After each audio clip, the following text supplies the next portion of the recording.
we embarked on an overwhelming vision. Not because we knew it could be done, because it was essential to try.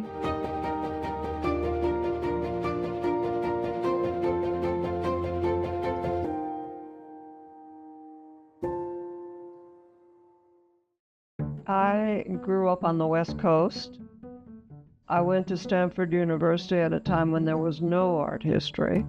And although I had a curiosity about it, I couldn't really study it as a topic until in my senior year, they offered a chance to go to Florence. So I went to Florence and discovered that people went to museums, art museums, and museums of old art, and they enhanced your life. At a certain point, I realized that it would be more fun to live in Italy. WMF was in Venice in the person of its founder, Colonel James Gray, and I went to volunteer, bringing people to see the little exhibition that he had about the work that he'd done. I was also, from time to time, the beneficiary of grants from the Crest Foundation.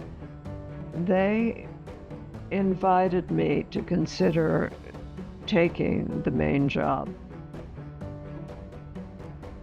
Colonel Gray decided to retire.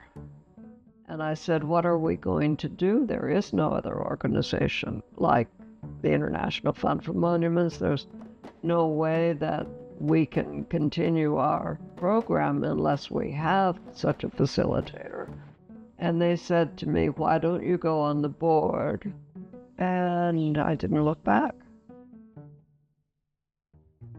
It was not easy to figure out what was next. We decided it was important to change the name.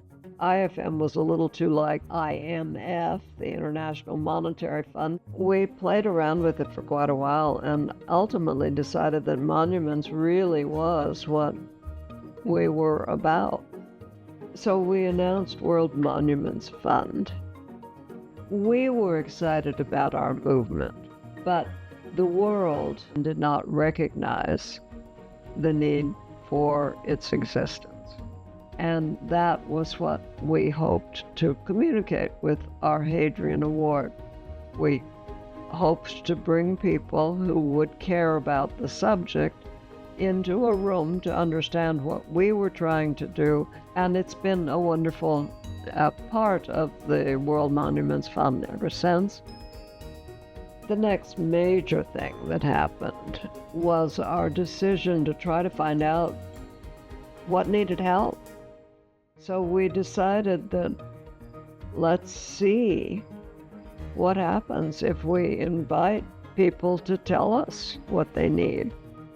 And that was the genesis of the World Monuments Watch. At that point, we found a champion. So we created the Robert W. Wilson Challenge to conserve our heritage, which over time has given away more than $100 million. I was chairman for 17 years. I find myself now as the honoree of the Hadrian Award in a situation where the circle has closed.